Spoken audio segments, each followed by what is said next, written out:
बच्चों अब आते हैं ग्रुप 18 एलिमेंट्स पे। Let us start with group 18 elements. उसमें कौन से आते हैं? Helium, neon, argon, krypton, xenon and radon.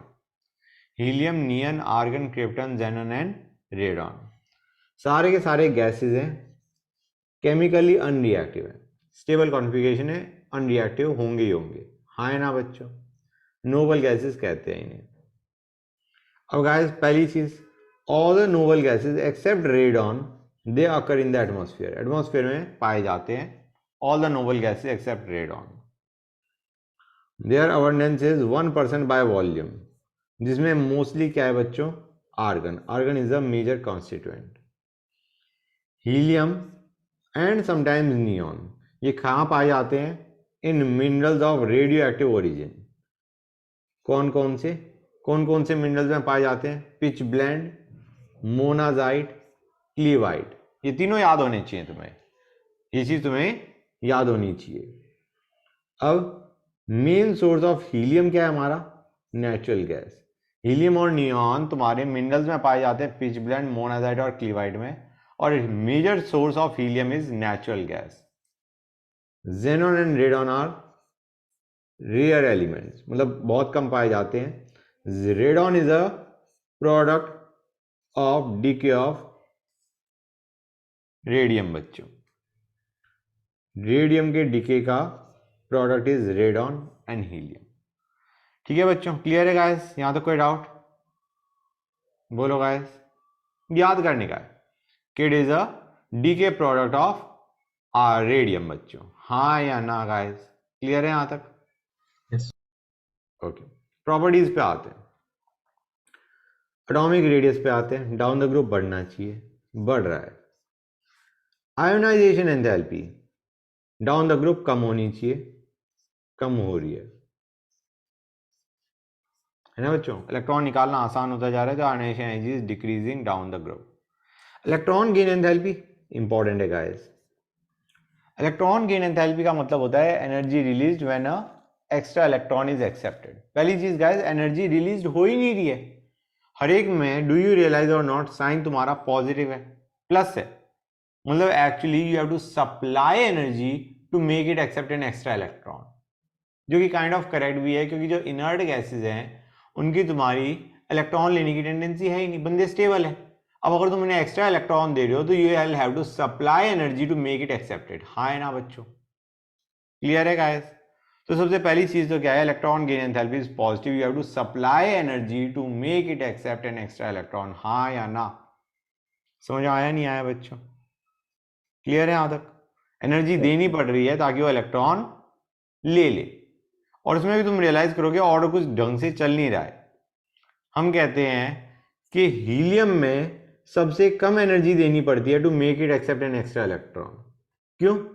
मतलब एक तरीके हीलियम इन जनरल सोचा जाए तो हीलियम तुम्हारा इलेक्ट्रॉन लेना चाह रहा है, मतलब चाह तो कोई भी नहीं रहा, लेकिन जो बाकी हैं बाकियों के कंपैरिजन में हीलियम को सबसे कम एनर्जी देनी पड़ती है to make it accept an extra electron. Kind of हम ये कहना चाह रहे हैं कि वैसे इलेक्ट्रॉन एफिनिटी किसी की भी नहीं है, लेकिन रिलेटिव देखा जाए तो हीलियम की इलेक्ट्रॉन एफिनिटी सबसे ज्यादा है अमंग अदर नोबल गैसेस।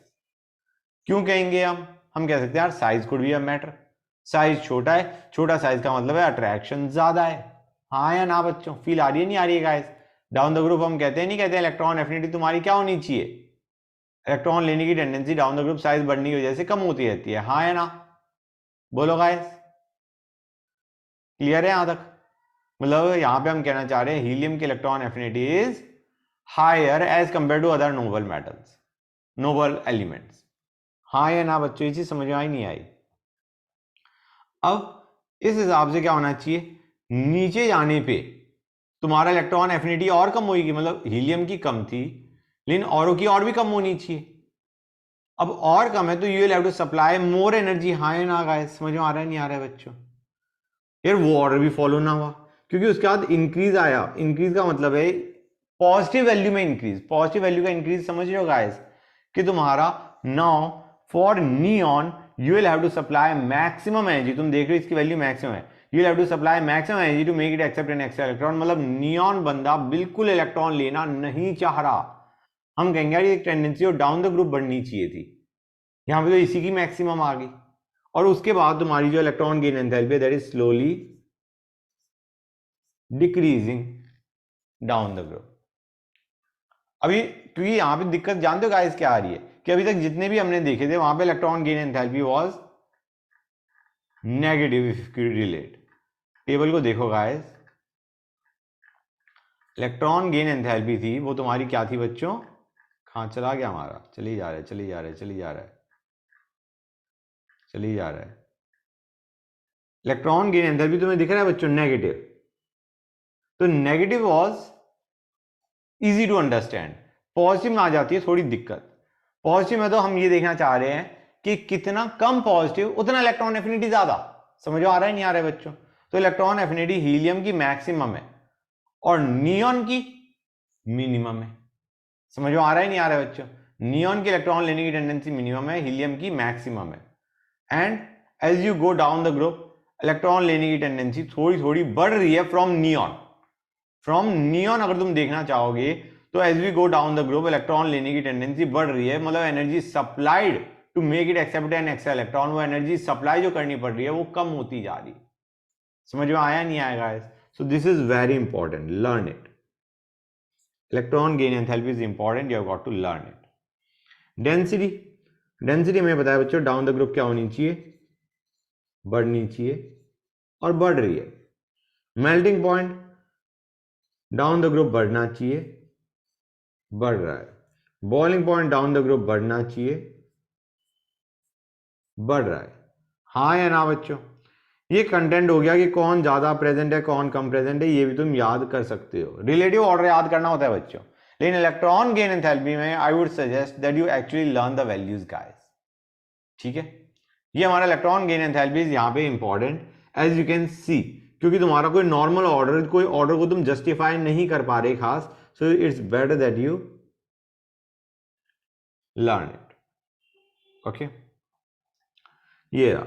अभी देखते हैं, कॉन्फ़िगरेशन स्टेबल है हमें पता है, इनकी हाई आयनाइजेशन एंथैल्पी है क्योंकि स्टेबल कॉन्फ़िगरेशन है, we know that. Atomic radius increases down the group हमें पता है। इलेक्ट्रॉन गेन एंथैल्पी उनकी लेने की टेंडेंसी है नहीं, इसका मतलब ये है उनकी वैल्यूज पॉजिटिव होंगी। पॉजिटिव मतलब we will have to supply energy to make it accept an extra electron. तो वो पॉजिटिव तो हमने देख लिया, लेकिन जो रिलेटिव ऑर्डर है वो तुम्हें याद करना पड़ेगा। अब आते हैं फिजिकल प्रॉपर्टीज पे बच्चों। मोनोटॉमिक है, बंदे रिएक्ट ही नहीं करे। They are colourless, odourless, tasteless. They are sparingly soluble in water. भाई इनके अंदर कोई अट्रैक्शन थोड़ी ना है, मतलब वाटर के साथ कोई बॉन्ड थोड़ी ना बना पा रहे होंगे ये, ठीक है ना गाइस? इनके बीच में जो अट्रैक्टिव फोर्सेस हैं between these and water are very less, that is why they are sparingly soluble in water. Melting और बॉइलिंग पॉइंट बहुत लो है, होना भी चाहिए बच्चों, क्योंकि हमारे बेसिकली हम नॉर्मली क्या कहते हैं जब हम मेल्टिंग और बॉइलिंग पॉइंट की बात कर रहे होते हैं, we talk about intermolecular forces, दो मॉलिक्यूल्स के बीच के फोर्सेस, ना कि मॉलिक्यूल के अंदर के फोर्सेस। यहां पे हम कहेंगे ये तो एग्जिस्ट एटम की फॉर्म में कर रहे होते हैं, दे एग्जिस्ट एज एटम्स, और इनके बीच में जो फोर्सेज होंगे they are going to be London forces या योर डिस्पर्जन फोर्स। हाँ है ना? क्लियर और नॉट गाइस? तो वीक डिस्पर्जन फोर्स काम कर रहे हैं and they are very weak. तो आइडिया इज कि इनका मेल्टिंग और boiling point is pretty low. Helium का लोएस्ट बॉइलिंग पॉइंट है for any known substance. Now that is something important that you have got to understand कि helium का lowest boiling point है, ये रहा lowest boiling point 4.2। Okay,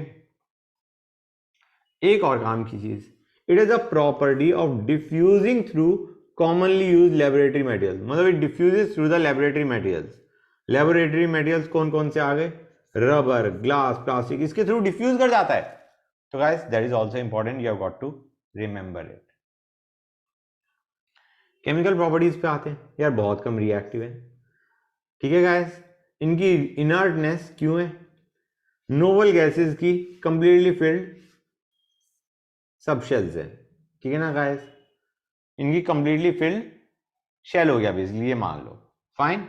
valence shell में इनकी NH2 NP6 configuration आ गई, noble gas configuration आ गई। Helium में तुम्हारा 1s2 आ गया, मतलब ये भी स्टेबल ही है, राइट? और इनकी high ionisation enthalpy and positive electron gain enthalpy है। हाई आयोनाइजेशन एंथैल्पी का मतलब इनमें से इलेक्ट्रॉन निकालना मुश्किल है, पॉजिटिव इलेक्ट्रॉन गेन एंथैल्पी है मतलब इनमें से इलेक्ट्रॉन देना इनको वो भी मुश्किल है, मतलब निकालने के लिए भी तुम्हें एनर्जी देनी पड़ेगी और देने के लिए भी एनर्जी देनी पड़ेगी, मतलब ना ये बंदे लेना चाह रहे इलेक्ट्रॉन ना ये बंदे देना चाह रहे इलेक्ट्रॉन, जिसकी वजह से ये है इनर्ट। अब हमने कहा इसके कुछ कंपाउंड्स देखो। कंपाउंड्स में नील बार्टलेट बंदे ने क्या देखा कि उसने एक कंपाउंड बनाया रेड कलर्ड कंपाउंड, क्या O2PDF6, ठीक है। अब गाइस O2PDF6 में डू यू रियलाइज O2 पे चार्ज प्लस है, समझ में आ रहा है नहीं आ रहा है बच्चों? ये O2 हम किसकी बात करें, we are talking about molecular oxygen को आयोनाइज करा हुआ है, ठीक है ना बच्चों। दिस इज उसने क्या देखा कि जो आयोनाइजेशन एंथैल्पी है किसकी, मॉलिक्यूलर ऑक्सीजन की, O2 की जो तुम्हारी आयोनाइजेशन एंथैल्पी है, बेसिकली O2 से O2 प्लस बनाना है, इसको अगर थोड़ी दिक्कत आ रही है समझने में तो please understand it through MOT। O2 से O2 प्लस बनाने के लिए जो एनर्जी देनी पड़ती है वो उतनी ही है जितनी तुम्हारी ज़ेनॉन की आयोनाइजेशन एंथैल्पी है। ज़ेनॉन की और मॉलिक्यूलर ऑक्सीजन की आयोनाइजेशन एंथैल्पी सेम। तो उसने कहा यार अगर हम O2PDF6 बनाते हैं तो यार हम XCPDF6 भी तो बना सकते हैं, जब आयोनाइजेशन एनर्जी ऑलमोस्ट सेम है, एक की 1175 एक की 1170, तो O2 की जगह हम ज़ेनॉन भी तो उस टाइप का कंपाउंड भी तो बना सकते हैं। तो उस बंदे ने बना दिया, उस बंदे ने क्या किया, रेड कलर्ड कंपाउंड XCPDF6 बना दिया। अब उसने कहा हाँ यार जो इनर्ट गैसेज हैं वो भी बना सकते हैं compounds, inert gases can react to form compound. तो फिर बहुत सारे बनाए गए। क्रिप्टॉन के कंपाउंड्स आर लेस, ठीक है ना बच्चों। डिटेल में किसको स्टडी किया गया, KrF2 को स्टडी किया गया, क्रिप्टॉन डाइफ्लोराइड को स्टडी किया गया। रेडॉन के compounds have not been isolated, they have only been identified, जैसे RnF2। और compounds of argon, neon and helium they are not known. Neon, argon और हीलियम के कंपाउंड्स नहीं देखे गए। क्रिप्टॉन का देखा गया KrF2, रेडॉन का RnF2, लेकिन उसको आइसोलेट नहीं कर पाए। अब आते हैं जेनॉन पे आते हैं। जेनॉन का भी हमने देखा था XCPDF6। जेनॉन और फ्लोरीन के कंपाउंड देखते हैं, जेनॉन फ्लोरीन कंपाउंड। बच्चों कंडीशंस इंपॉर्टेंट है, याद होना चाहिए। देखो गाइस ये कंडीशन पे, ये टेम्परेचर प्रेशर पे और जेनॉन एक्सेस में ले रखा है तुमने, तो क्या बनेगा XeF2। जेनॉन एक्सेस में लेने पे यू गेट XeF2, जेनॉन का कंटेंट जो तुम्हारा प्रोडक्ट है उसमें भी ज्यादा है। अब आते हैं जेनॉन प्लस F2। इस बार हमने जेनॉन और फ्लोरीन की रेशियो रखी 1:5 रेशियो में, और ये हमने प्रेशर और टेम्परेचर कंडीशन उठा लिए। What you gate is XeF4, fluorine का कंटेंट बढ़ गया। यार जब तुमने रिएक्टेंट में जो तुम्हारा फ्लोरीन का कंटेंट है वो ज्यादा रखा तो प्रॉड में भी फ्लोरीन का कंटेंट ज्यादा बना, ठीक है ना गाइस। प्रॉड में भी फ्लोरीन का कंटेंट ज्यादा है, और अगर फ्लोरीन का कंटेंट और तुमने बढ़ा दिया इन दैट रिएक्टेंट मिक्सचर और कंडीशन ये रख दी, प्रेशर बढ़ा दिया है, तो यू गेट XeF6 बच्चों। ये सारा याद करने का है, your conditions and your ratio of xenon and fluorine in the reactant mixture and the product that you get, ये सारा याद होना चाहिए। अच्छा गाइस एक और चीज, XeF6 एक और तरीके से भी बनाया जा सकता है। एक तो हमने ऊपर बनाया कि जेनॉन और फ्लोरीन की रेशियो 1:20 में रखो और हाई टेम्परेचर हाई प्रेशर रख लो। दूसरा तरीका क्या है बच्चों, XeF4 प्लस O2F2। यार O2F2 से तुम्हें याद आ रहा है नहीं याद आ रहा है, फ्लोरीन ये रिलीज कर रहा होता है, हाँ है ना बच्चों। तुमने पढ़ा था गाइस ये चीज कि तुम्हारा O2F2 इसमें से फ्लोरीन रिलीज हो जाता है आसानी से। तो आइडिया क्या है, व्हाट यू गेट इज यहां से फ्लोरीन रिलीज होगा and you get XeF6 and O2। वैसे ये रिडॉक्स रिएक्शन है। रिडॉक्स रिएक्शन कैसे है, जेनॉन ऑक्सीडाइज हो रहा है और ऑक्सीजन हमारा रिड्यूस हो रहा है। हमें पता भी है ऑक्सीजन की रिड्यूस होने की टेंडेंसी काफी ज्यादा है। कम ऑन, ऑक्सीजन हमारा +1 ऑक्सीडेशन स्टेट में बैठा हुआ है, +1 मतलब ऑक्सीजन O2 से 0 ऑक्सीडेशन स्टेट से भी -2 पे जाना चाह रहा होता है, यहाँ पे तो +1 पे है, तो +1 से तो ये नीचे जाना जरूर चाहेगा। तो ऑक्सीजन हमारा रिड्यूस होगा, O2F2 में +1 से 0 पे जाएगा और जेनॉन हमारा ऑक्सीडाइज होगा +4 से +6 पे जाएगा। फ्लोरीन रिमेनिंग अनटच्ड, उसके ऑक्सीडेशन स्टेट में कोई फर्क नहीं। अब आते हैं XeF2, XeF4, XeF6। They are colourless crystalline solids and they sublime readily at this temperature. याद करने की चीज है, they are powerful fluorinating agents. यार ये फ्लोरीन रिलीज कर देते हैं, फ्लोरीन रिलीज करेंगे तो दे आर फ्लोरिनेटिंग एजेंट्स. हमें पता है दे आर फ्लोरिनेटिंग एजेंट्स क्योंकि XeF2, XeF4, XeF6 they are not that, मतलब बहुत वो नहीं है, स्टेबल टाइप चीज नहीं है. ये फ्लोरीन आसानी से रिलीज कर देंगे तो they are fluorinating agent. Now they are readily hydrolysed even by traces of water. Water क्या रिएक्ट कर जाते हैं. XeF2 को जब तुम हाइड्रोलाइज करोगे what you get Xe plus HF plus O2. तुम रियलाइज करोगे इसमें तुम्हारी this is again a redox reaction. Fluorine को कुछ नहीं हो रहा, जेनॉन हमारा +2 में बैठा हुआ था. जेनॉन कहेगा भाई मेरे को रिड्यूस होना है. ऑब्वियस सी बात है, जेनॉन में तुम्हारी नॉर्मली वो इनर्ट रहना चाह रहा है, राइट. आई मीन वो तुम्हारा क्या करेगा बच्चों, XeF2 से मतलब Xe+2 से जेनॉन पे गया. जेनॉन हमारा रिड्यूस हुआ और उसने H2O को ऑक्सीडाइज कर दिया, मतलब H2O में जो ऑक्सीजन है उसको -2 से 0 पे पहुंचा दिया. समझ आ रहा है नहीं है, आ रहा है guys. H2O gets oxidized to O2. So that is what you get in the reaction बच्चों. Xenon हमारा रिड्यूस हुआ, वाटर हमारा ऑक्सीडाइज हुआ टू O2. क्लियर. याद करने की चीजें याद कर लो, ये रिएक्शन इंपॉर्टेंट है. ये XeF2 का हाइड्रोलिसिस देखा है अभी हमने, ठीक है बच्चों. ओके, अब ये जो स्ट्रक्चर है गाइस, ये कि ये लीनियर है, ये स्क्वायर प्लेनर, ये तुम कर सकते हो. तुमने MOT सॉरी हाइब्रिडाइजेशन में बहुत डिटेल में पढ़ रखा है. XeF6 का डिस्टॉर्टेड ऑक्टाहेड्रल तुम्हें पता है ये बच्चों, ठीक है. तो इसको मैं नहीं कर रहा डिस्कस. अब आते हैं इस पे, this is very important. Xenon fluoride जैसे XeF2 या XeF6 they react with fluoride ion acceptors. Fluoride ion acceptor मतलब जो फ्लोरीन एक्सेप्ट कर सकते हैं, F- एक्सेप्ट कर सकते हैं. यार F- एक्सेप्टर क्या होता है. F- एक्सेप्टर कौन आ गया, PF5. तुम्हें पता है PF5 तुम्हारा F- लेके PF6- बना रहा होता है, हाँ या ना बच्चों. SbF5 तुम्हारा F- एक्सेप्ट करके SbF6- बना रहा होता है. आई मीन अंडरस्टैंड करो, ये जेनॉन के फ्लोराइड ये तुम्हारे किसके साथ रिएक्ट कर रहे हैं, ये तुम्हारे रिएक्ट कर रहे हैं फ्लोराइड आयन एक्सेप्टर्स के साथ. Fluoride ion acceptors are basically lowest acid. ये चीज समझ में आई नहीं आई. ये जो तुम्हारा PF5 है या SbF5 है, they are lowest acid guys, हाँ या ना. Yes, ये sir. चीज समझ में आ रही है, क्योंकि भाई इनके पास d ऑर्बिटल्स है, एम्प्टी d ऑर्बिटल्स है, दे कैन एक्सेप्ट इलेक्ट्रॉन्स.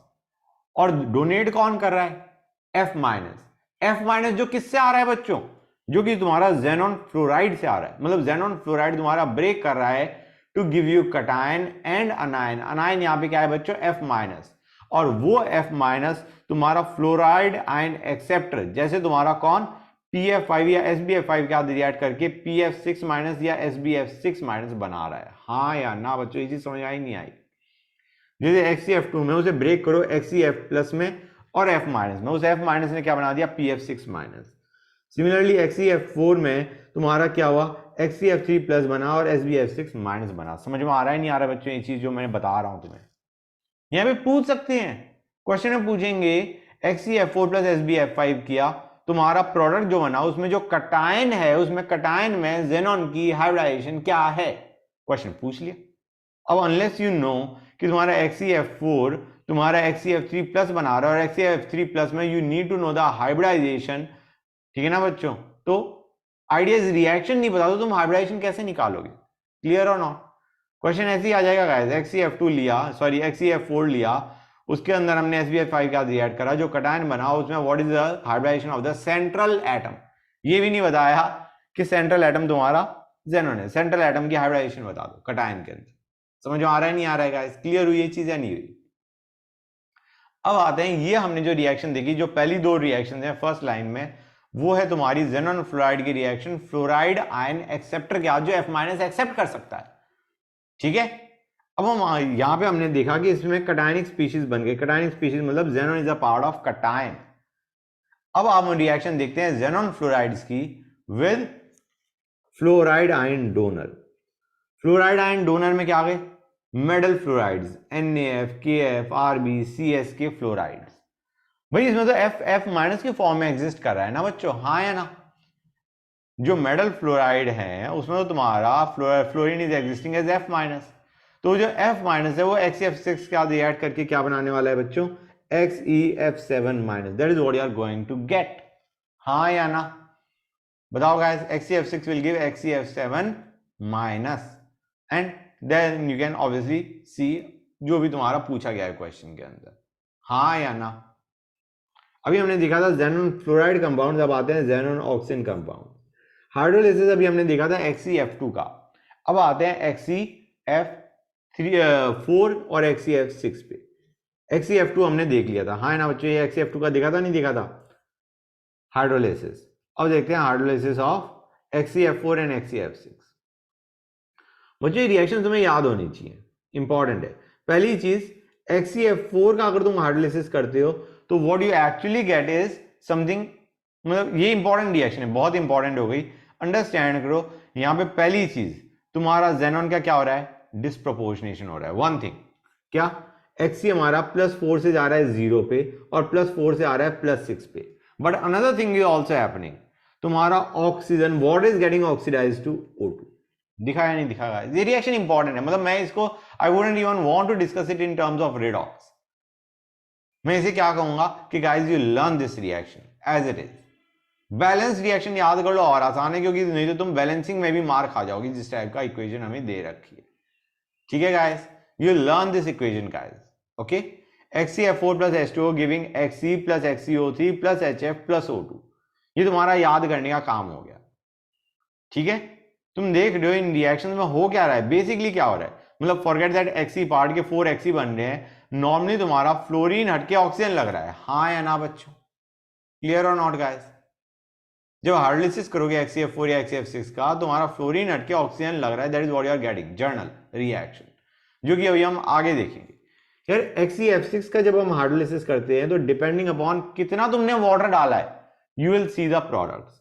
अगर तुमने XeF6 plus H2O किया, सिंपल बैलेंस किया, मतलब एक वाटर, तो तुम रियलाइज करोगे भाई 2 फ्लोरीन हटाओ और 1 ऑक्सीजन लगा दो उसकी जगह, क्या बन गया, XeOF4 plus HF। 2 water molecule लिए, तो यार एक काम करो, 4 फ्लोरीन हटाओ और उसकी जगह 2 O2 रख दो, 2 O रख दो, हाँ है ना बच्चों, बेसिकली XeO2F2 बना दो। समझ आ रहा है नहीं आ रहा है बच्चों? 4 फ्लोरीन हटा के 2 ऑक्सीजन रख दिए, तो you get XeO2F2 plus 4HF।